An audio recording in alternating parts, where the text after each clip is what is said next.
na quarta-feira retrasada, eu estive com os irmãos falando um pouco sobre a experiência logo depois da conversão de Paulo, porque o pastor Novaes está fazendo o estudo conosco da carta de Paulo aos Romanos. E eu pedi a ele para me livrar da continuidade do estudo. Então, como ele está fazendo o estudo Romanos, eu não queria pensar em outra coisa, mas só tentar fazer com os irmãos um estudo de temas transversais, ou seja, temas que cruzem o conteúdo com o conteúdo que ele tem passado para nós aqui. Por isso, da vez passada, escolhi com os irmãos a experiência extraordinária de Paulo e Ananias, logo depois da conversão dele.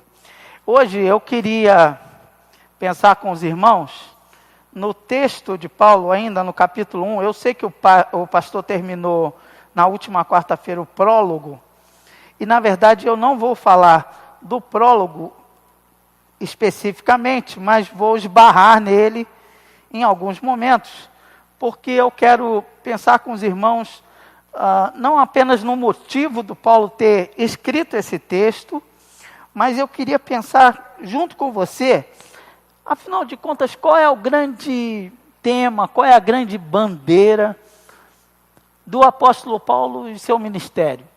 Bem, deixa eu tentar explicar de uma forma mais popular. Eu não sei se os irmãos já perceberam, todo mundo conhece aqui mais de 2 pastores? Todo mundo conhece mais de 2 pastores? Conhece, né? Você conhece um monte. Não sei se vocês já perceberam, cada pastor tem um jeito próprio, uma forma de enxergar, não apenas as escrituras, mas a vida cristã. Tem gente que tem um tom administrativo extraordinário. Tem gente que, como foi o pastor Davi Malta, que tantos anos nessa igreja, ele tinha um cunho político e ético muito forte, muito ligado à denominação. Nosso pastor Novaes, não sei se os irmãos já perceberam, ele vai num tema, volta no outro, mas sempre está falando sobre a ética cristã. Não sei se vocês já perceberam isso. Ele vai para lá, vem para cá, ele bate nessa tecla. Alguns pastores investem muito na questão da comunhão. De uma grande maioria do pessoal apela para dinheiro, prosperidade, mas o que eu quero dizer é que cada um tem o seu próprio jeito. Nós temos, por exemplo, na Bíblia, gente como Tiago. Você pode ler lá em Atos capítulo 15, quando tem um concílio, Tiago parece aquele apaziguador, o cara que dá a palavra final, o homem do controle. João é até apelidado de apóstolo do amor. Ele fala filhinhos. Paulo nunca ia falar isso. Ele ia falar, vocês são os preguiçosos, vocês deixam as coisas. Cada um tem seu próprio jeito.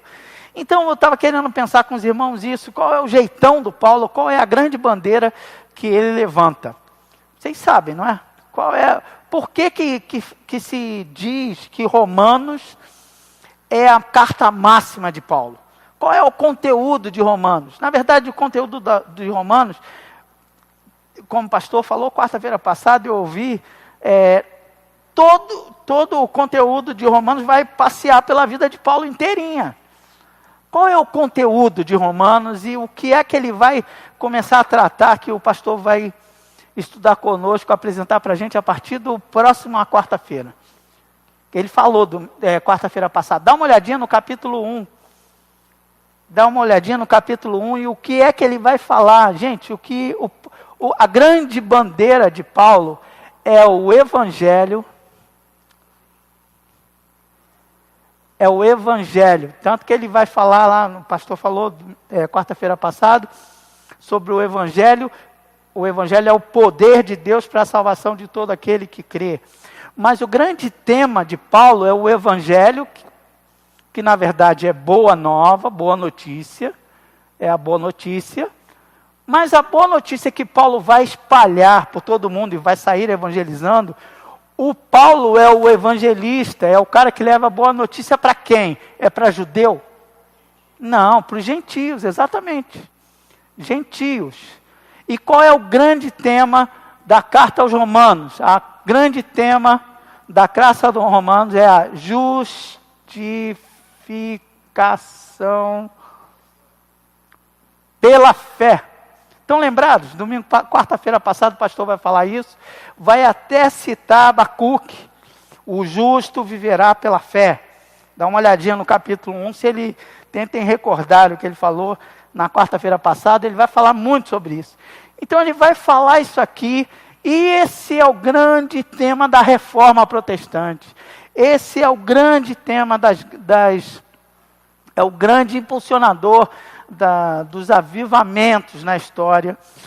Essa é a essência que a gente vai estudar. Só que Paulo, então, vai falar para os gentios. Quem são os gentios? Todo mundo sabe isso? Isso aqui já que a gente está estudando, vamos... Quem são os gentios? Alguém sabe aí? Exatamente, não judeus. O que significa isso? Todo mundo que não é judeu é gentio. Eu até brinco na minha classe que não é, o judeu era igual o pessoal do Chaves, né? Todo mundo que não é do grupo, ele fala gentalha, gentalha, gentalha. Só que eles falam gentio, gentio, gentio. Estrangeiro, a palavra judeu para o judeu é estrangeiro, é o de fora. Então, o evangelho que Paulo pregava é para o não judeu. E o que é que caracterizava? E qual era a grande diferença de gentio e de judeu? Porque o judeu, qual é a grande diferença entre gentio e judeu? Vamos lá, me ajudem. A circuncisão, exatamente. A grande diferença de gentio e não judeu é a circuncisão. O que é a circuncisão? É uma marca no corpo do homem, que é, na verdade, quase uma operação de fimose do que a gente tem hoje, que é cortar aquele prepúcio do menino. Mas isso foi feito antes da lei. Quem é que começou esse negócio de circuncisão? Foi Deus com Abraão. O irmão está certíssimo. Olha que coisa interessante. A circuncisão foi feita com Abraão e seu filho Ismael, quando ele tinha cerca de 8 anos, e não 8 dias. Abraão foi circuncidado com quase 100 anos. Foi circuncidado. O que era a circuncisão? Era a marca no corpo de Abraão e de todos os seus, dizendo: eu tenho um pacto com Deus. Vejam que Paulo vai pregar para os gentios, mas Paulo é judeu, irmãos. Se alguém podia defender a circuncisão, era Paulo, porque Paulo era judeu, e mais do que isso, lá em Coríntios ele vai dizer, ele é fariseu, ou seja, ele é um professor do judaísmo. Então, para que nós entendamos nisso, a gente tem que antes de eu olhar para isso aqui, a gente tem que compreender isso daqui. O que era a circuncisão era a marca de que o cidadão era judeu, e a circuncisão é anterior, antes da lei. Qual é o ícone da lei no Antigo Testamento? Uma pessoa que é ícone da lei. Exatamente. Quando você pensa em lei para um judeu, tem que pensar em Moisés. É por isso que lá na Transfiguração aparece Moisés e Elias, ou seja, a lei e os profetas, o ícone da lei e dos profetas.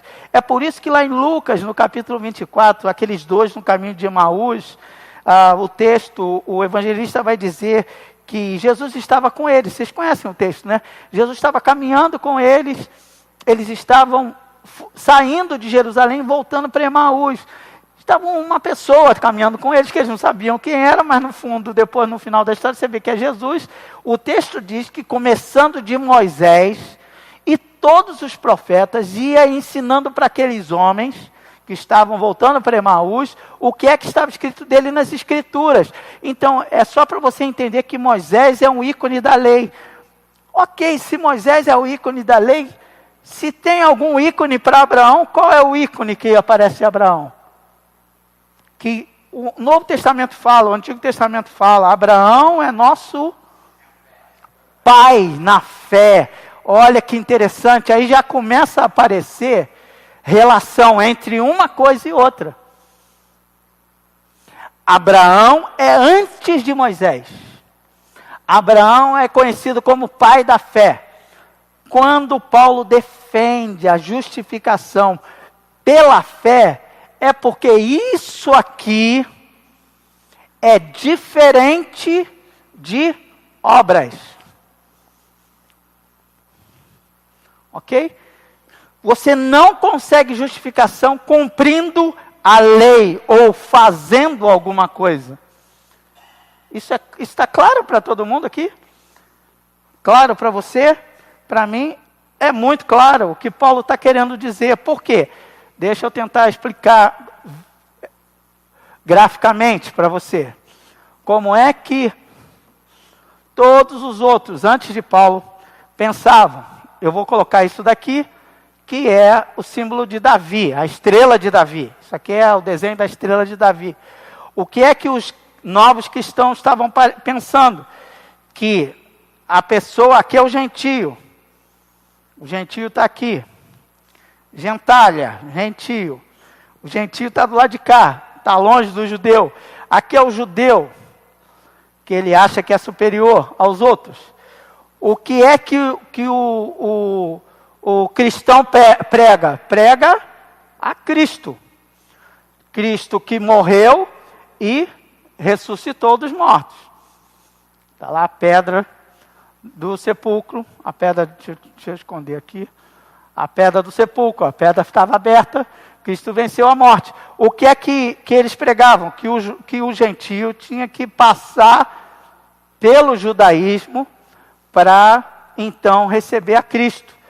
Qual é a grande mensagem que o apóstolo Paulo ensina em todo o seu ministério, todo o ministério paulino?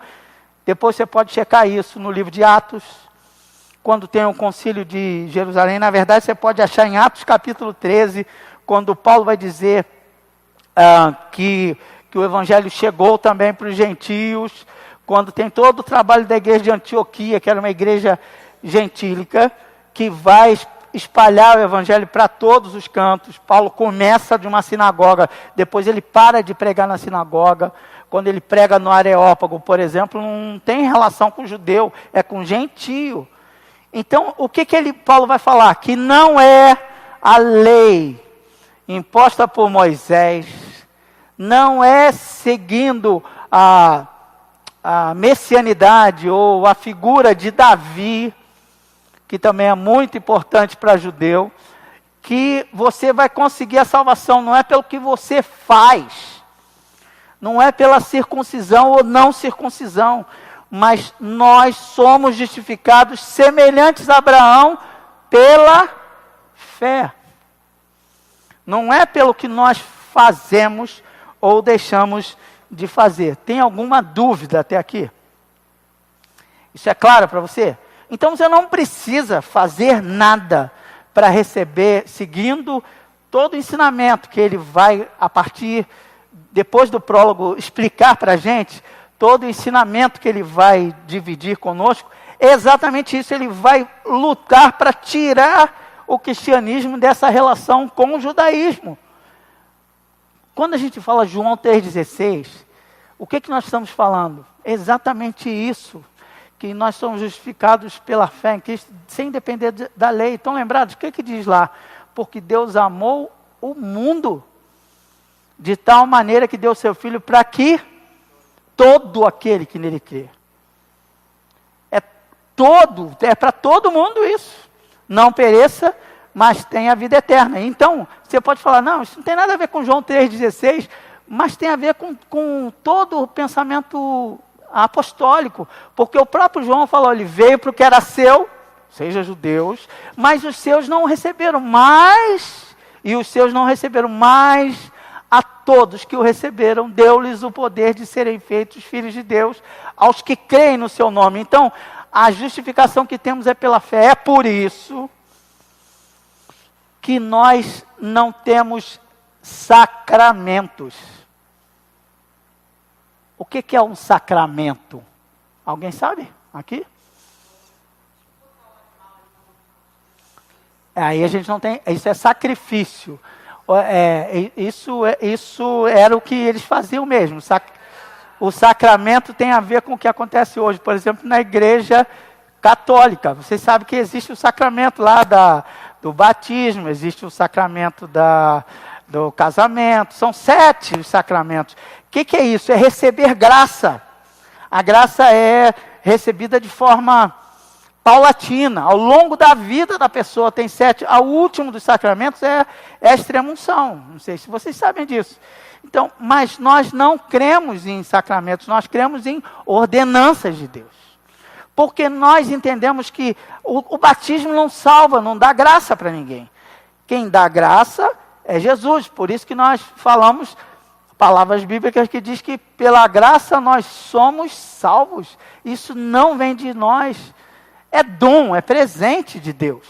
Então eu queria focar com os irmãos nessa questão da fé, porque o pastor, quarta-feira passada, até leu o texto que diz que nós vamos nos desenvolvendo de fé em fé. Está lá em Romanos capítulo 1. Veja o versículo, por favor. Veja lá, se não é o versículo 15, é isso? Dá uma olhada. O que está escrito aí? 1,15.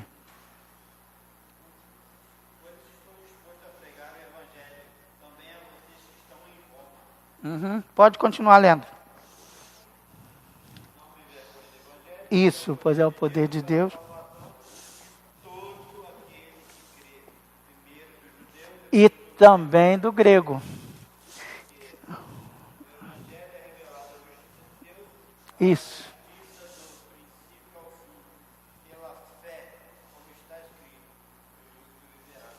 Ok, qual o versículo que você leu? 16, 17? 15, 16 e 17.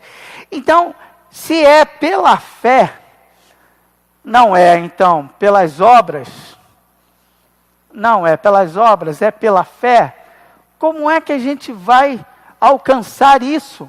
Eu acho que o grande segredo nós entendermos, e o pastor Domingo, quarta-feira que vem, vai explicar sobre a questão da justificação. Você vai ver como é que uma pessoa ruim, podre, e uma que pensa que também é boa, mas na verdade vai ver que, segundo a perspectiva paulina, ninguém é bom, não há um justo, nenhum sequer. É o que nós vamos ver junto com o pastor. Vamos pensar junto aqui, como é que é esse negócio de fé. Fé é diferente de esperança, não é? Fé é diferente de ter esperança.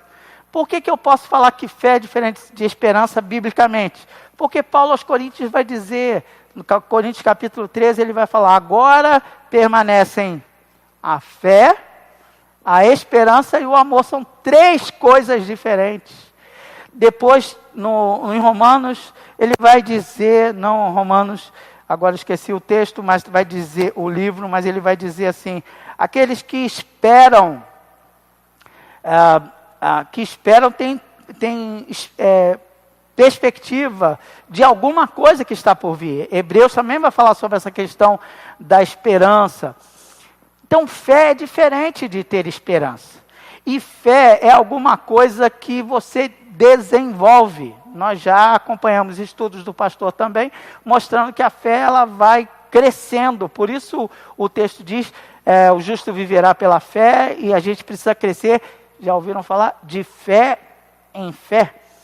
Ninguém começa a ter uma fé grandona. O próprio Jesus falou, se vocês tiverem fé do tamanho de um grão de mostarda, vocês vão conseguir fazer coisas grandiosas. A fé, ela depende de uma coisa exatamente como acontece com Abraão. De que depende a fé, pensando na perspectiva do pai da fé. Como é Hebreus capítulo 11, como é que Hebreus define Abraão? Abra lá Hebreus capítulo 11 e dá uma olhada no texto que fala sobre Abraão. É logo no começo, quando ele vai falar que o que é a fé. Alguém leia para mim, por favor, Hebreus capítulo 11.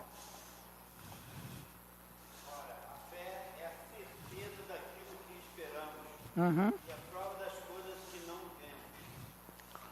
Pode continuar. Pois foi por meio dela que os antigos receberam bom testemunho. Pela fé, entendemos que o universo foi formado pela palavra de Deus, de modo que aquilo que se vê não foi feito que é visível. Ok, agora vai para o 8. Pela fé, Abraão, quando chamado, obedeceu e dirigiu-se a um lugar que mais tarde receberia como herança, embora não soubesse para onde estava indo. Gente, para nós desenvolvermos fé, primeiro passo é fazer como o Abraão. Quer desenvolver sua fé? Você tem uma fé pequena, você quer ter uma fé muito grande? Primeiro passo é fazer como o pai Abraão. Obedeça. Isso é difícil. A gente pensa, eu tenho fé. Aí você começa a olhar a vida, depois você vai a partir do versículo 8 e fala, pela fé fez isso, pela fé fez aquilo, porque obedeceram. Então, não tem dúvida nenhuma de que uma essência de desenvolvimento de fé é obediência. Se você quer encontrar alguém de fé, pode ter certeza, ele obedece. Não há ninguém que você fala, fulano é de fé, e ele não obedece. É impossível. Porque quem tem fé precisa crer que Deus existe. E que é galardoador daqueles que o buscam. Olha que coisa interessante. Se eu creio que Deus é Deus, e se eu tenho certeza de que Deus me deu algumas diretrizes, como é que eu vou provar que eu tenho fé nesse Deus? Quando eu obedeço ao que Ele manda. É fundamental para que você desenvolva a fé, que você obedeça. Porque Abraão foi chamado de pai da fé, porque Deus falou, Abraão, sai da tua terra e da tua parentela e vai para uma terra que eu vou te mostrar. O que Abraão fez? Meteu a mão na mala e pé na estrada, porque Deus mandou que eu fizesse. Ele não tinha dúvidas que a ordem tinha sido dada por Deus. Tem gente também quebrando a cara, porque nem tem conhecimento de Deus e fala, Deus mandou. Às vezes foi a própria pessoa que está decidida a fazer determinadas coisas. A fé não é um recurso para mover Deus a nosso favor. A fé não é um botão que você aperta e fala, agora eu tenho fé. Não, agora eu estou sem fé. Não é um interruptor. A fé é um desenvolvimento nessa absoluta confiança de quem é Deus. Absoluta certeza de quem é Deus. Se você for olhar Hebreus capítulo 11, a partir do versículo 8, vai falar, pela fé fulano fez isso, pela fé fulano fez aquilo. Por quê? A fé faz com que nós nos movimentemos. O justo viverá pela fé, a justificação foi feita pela fé. Então, o primeiro passo para provar que se tem fé é obedecer. Não foi assim que aconteceu conosco quando aceitamos Jesus? Alguém chegou para a gente e falou assim, abra seu coração para Jesus. Deus está na porta batendo, Jesus está na porta batendo. Se você abrir, você ouve a voz e abre. E você obedece. Ele fala, vinde a mim todos vós que estáis cansados e oprimidos, e eu vos aliviarei. Naquele momento você está com pesado, você tem confiança, ainda que frágil, mas você obedece à ordem. Pela fé, porque teve um pouquinho de fé, Pedro andou sobre as águas. Estão lembrados que Pedro achou extraordinário Jesus andar sobre as águas? E ele falou, você está andando sobre as águas, Jesus? Ele falou, estou, e daí? Ele falou, também quero. Ele falou, vem. E o texto diz que enquanto Pedro estava olhando para Jesus e acreditou na palavra de Jesus, ele meteu o pé e começou a andar. Só que horas que ele afunda? Quando ele olha para os lados e ele vê, estou andando sobre as águas, ele afunda. Porque ele perdeu o foco. O próprio texto bíblico diz que a gente precisa olhar para Jesus, autor e consumador da nossa fé. Então, o primeiro passo para desenvolvermos fé, já que nós não somos salvos pelas obras, somos salvos pela fé, pela graça de Deus, por meio da fé nós abrimos, pela fé nós cremos que Deus existe e que Ele é a pessoa que vai doar para a gente tudo que prometeu. Isso só acontece pela fé. O Osmar leu que o texto bíblico está dizendo, pela fé nós entendemos que o mundo foi criado por Deus. O mundo, a natureza denuncia a presença de Deus. E pela fé nós cremos nisso. Então, se você tem uma fé pequenininha, não tem problema. O primeiro passo para você desenvolver a sua fé é obedecer. Aí você fala, por que a gente vem para a igreja? Por que a gente estuda a Bíblia? Para aprender o que Deus quer, para que a gente obedeça. Por que é que nós estamos aqui estudando a palavra? Para tentar entender o que Deus quer, para que a gente obedeça. E não precisamos fazer muito. O que você sabe da palavra? No fundo, o que você sabe da palavra? Qual é a essência do ensinamento que você trouxe até aqui da palavra de Deus? Você só sabe uma coisinha, faz só essa coisinha.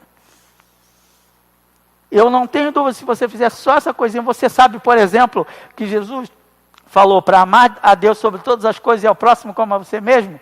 Você sabe disso? Pratica isso. Começa assim, desenvolvendo essas coisas. E eu me lembro muito, quando eu falo disso, da história daquele sábio, mancebo de qualidade, lá de Marcos, lembra? Que ele fala, mestre, o que eu faço para herdar a vida eterna? Ele já queria lá na frente. Jesus pergunta assim, o que diz as escrituras? Olha, está perguntando, o que você sabe disso?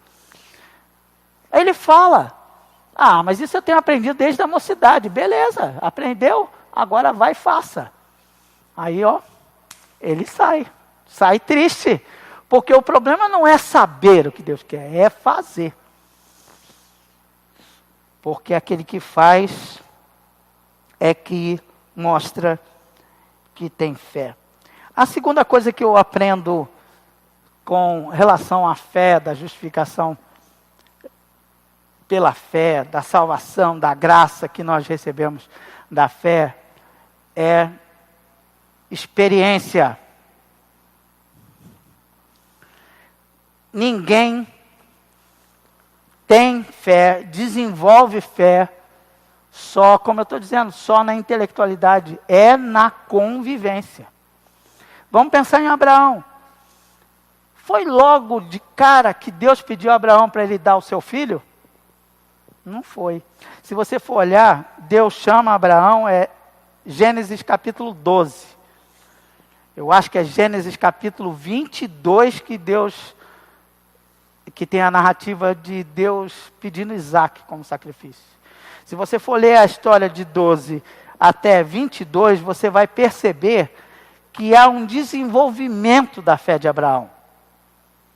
Deus primeiro começou a falar, Abraão, sai da tua terra e vai para a terra que eu vou te mostrar. Tá bom, eu vou andando. E à medida que ele vai andando, aí ele vai para o Egito, aí ele aprende no Egito uma coisa. Aí ele sai do Egito, volta para Canaã, depois tem briga, tem guerra, tem confusão com o sobrinho dele. Ele prospera, tem vicissitudes na vida, a mulher não consegue engravidar. A fé de Abraão vai se fortalecendo. Às vezes a gente fica olhando fulano de tal, a irmã tem uma fé extraordinária, porque ela obedece, porque ela tem experiências com Deus. Então, a primeira coisa é você obedecer. E à medida que você obedece, você se relaciona, você desenvolve, amadurece essa fé. Foram poucas vezes que eu ouvi o nosso pastor falando, tem gente que, como Paulo também fala, tem gente que é menino na fé. Tem 30 anos de igreja, mas tem 3 anos repetidos de vida cristã. Porque nunca experimenta o que faz, o que aprende. E tem gente até que foge mesmo da escola bíblica, de ler a Bíblia, porque senão vai saber o que tem que fazer. E se eu souber o que tem que fazer, eu vou me sentir culpado. Então é melhor só ficar cantando, só ficar louvando. E às vezes você não sabe nem por que canta, onde está, o que é aquilo, o que Deus quer com isso. A fé é uma experiência de quem atravessa a vida com um objetivo, com um foco. Pense em grandes momentos de fé que tem na Bíblia. Aí você vai falar, que coisa extraordinária a fé de Moisés. Ele toca e o mar vermelho se abre. Que fé extraordinária daquele povo que atravessa o mar. Que fé extraordinária de Elias. Que fé extraordinária de tantos profetas. Mas a fé é feita da experiência. E a experiência só se desenvolve com a convivência. Vamos lembrar só de um episódio, aquele episódio extraordinário do profeta com o seu servo. Existia um exército inteiro para destruir o profeta Eliseu, está lá em 2 Reis, capítulo 6. E o servo dele, o Geazi, estava com as pernas batendo lá de medo. Olha, vem um exército inteiro acossando a gente, eles vão matar, vão destruir, somos só 2. Eliseu ora e fala, Senhor, abre os olhos desse cara para ele perceber quem é que está do nosso lado. Aí ele ora, Deus abre os olhos de Geazi, ele falou, agora a gente pode tudo. Antes ele não estava vendo nada, porque ele não tinha experiência nenhuma com Deus. Ele não sabia de nada, ele estava só ligado às circunstâncias. E a fé, ela ultrapassa as circunstâncias, porque na verdade a gente obedece e tem os olhos lá para Deus. É como uma criança. Quando você fala para a criança, todo mundo que tem filho já brincou disso, você coloca a criança em cima de um lugar. Quem é pai, então, coloca a criança num lugar alto e fala, pula! Por que a criança pula? Porque ela confia em você. Ela obedece, e algumas até falam assim, o papai vai fazer alguma coisa e tal. E outros falam, faz de novo. Meu filho ficava falando, de novo. Não, chega. Porque quer de novo, quer experiência de novo, quer se relacionar de novo. Então, a nossa vida cristã, a nossa vida de fé, é feita assim. É o que a gente está aprendendo, por exemplo, no texto, nos estudos que o pastor está desenvolveu conosco em 2 Coríntios, não é? Que Deus fala para Paulo, a minha graça te basta. E ele passou por um monte de dificuldade, mas Paulo é o que é porque passou por todas as dificuldades, crendo em Jesus. Eu gosto também de pensar em fé como experiência com Josué e Caleb. Penso sempre nisso. Quantas vezes eu pensei nisso? O que fazia aqueles caras no meio do deserto acordarem no dia seguinte para andar? Pelo menos os 2. Porque Deus tinha dado uma promessa para eles. E eles pisaram na terra prometida, confiados na promessa. Então, confiados na fé e na obediência, nós precisamos prosseguir. E, finalmente, a fé é feita de obediência, de experiência e de persistência. Já viram pessoas que têm dificuldades e falam assim, ora por mim? E, como quem diz, dá teu jeito lá com teu Deus para ele quebrar meu galho enquanto eu estou passando por uma dificuldade. Mas, na verdade, a vida de quem se entrega a Deus, de quem recebe a graça de Deus, de quem é justificado pela graça de Deus, é uma vida de obediência, é uma vida de experiência, mas é uma vida de persistência. Por que a gente insiste? Porque a gente crê no caráter de Deus, porque a gente acredita que Deus é bom e que Ele é por nós. Paulo fala, se Deus é por nós, vai falar no capítulo 8 de Romanos, se Deus é por nós, quem será contra nós? Ele venceu a morte porque nos ama. Como é que Ele não vai dar junto com a salvação todas as outras coisas? Mas a gente às vezes só quer as outras coisas, não quer se envolver com esse Deus.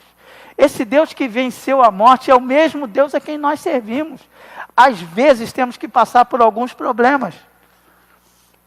E veja que o salmista é muito anterior a Paulo, mas ele percebia isso, tanto que ele fala, ainda que eu tenha que andar pelo vale da sombra da morte, eu não temo, porque ele sabe, o salmista sabe quem é que está com ele na hora de atravessar o vale. A gente precisa persistir.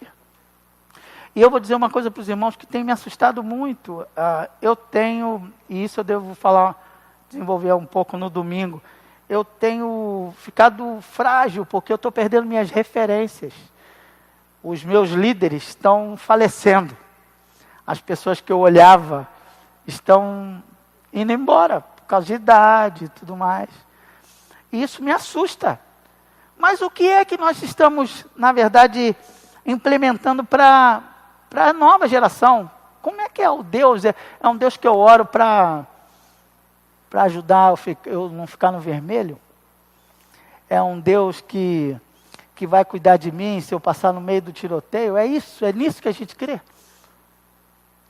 Se não é nisso que a gente crê, em que nós estamos crendo? Porque tudo bem, a salvação não é conquistada pelas obras, mas quem é que disse que você vai ser justificado sem fé? Você precisa ter fé, você precisa obedecer, você precisa desenvolver uma experiência e você tem que ter uma persistência nessa vida de dependência no Senhor. Agora, finalmente, eu quero que você pense nisso daqui. Paulo falou que não são obras. Paulo falou que a questão é fé.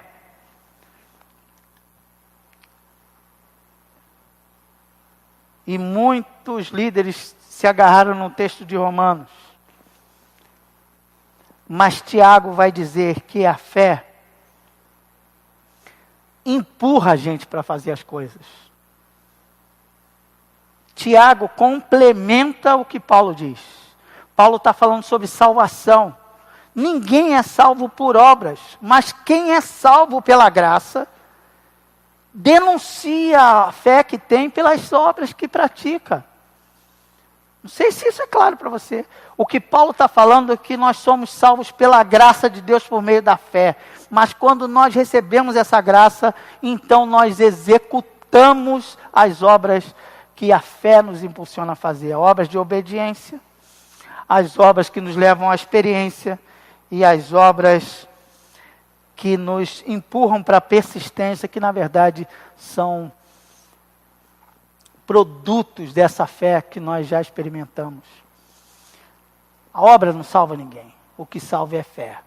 Mas se você já é salvo pela fé, as obras vão denunciar a fé que você tem. É por isso que a gente vem aqui. É por isso que a gente está aqui. É por isso que a gente carrega as cargas uns dos outros. É por isso que os irmãos têm paciência de aguentar eu falar até agora. É de fé em fé que a gente desenvolve isso. Êxodo capítulo 33, Moisés tem muita clareza disso, do caráter de Deus. Tem hora que Deus fala assim, Moisés, eu vou conversar com você e a gente tem um relacionamento aqui, está tudo certo.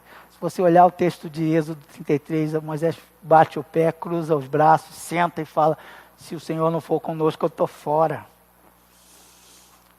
E é o que nós fazemos, o Espírito de Deus habita em nós. É esse Espírito Consolador que faz com que superemos as circunstâncias. Que a gente consiga fazer, como diz o texto, como diz o texto bíblico que fala que nós não vivemos mais por vista. Nós não vivemos mais pelas circunstâncias, mas nós vivemos pela fé. Não são as circunstâncias, porque minha conta está isso, aí eu vou olhar para mim e falar, como é que eu estou administrando os bens que Deus me dá? Não são meus relacionamentos familiares, mas é como é que eu me relaciono com isso, com as crises dentro da minha casa. Então, a fé empurra a gente a fazer. E a partir da próxima quarta-feira nós vamos ver como somos justificados pela fé, como é que todos pecam, estão afastados de Deus, que na verdade Deus nos salva pela sua graça, nos traz para perto de si, para que junto com Ele conosco, a gente possa terminar, como diz o livro de Romanos, se Deus é por nós, quem vai ser contra nós? Nem morte, nem vida, nem os principados, nem o presente, nem o que está por vir. Nada pode nos separar do amor de Deus que está em Cristo Jesus, nosso Senhor. Vamos orar. Essa reflexão não é para os irmãos, isso é para mim. Isso é difícil de engolir, porque às vezes a gente passa por determinadas situações que a gente pensa assim, que coisa esquisita, que coisa complicada. Mas nós somos salvos pelo Senhor. Se vivemos, para o Senhor vivemos. Se morremos, para o Senhor morremos. Quer morramos, quer vivamos, somos do Senhor. E Ele prometeu, e Ele vai cumprir tudo o que Ele prometeu a nós. Vamos orar mais uma vez, encerrando este culto, este culto, este culto, este culto.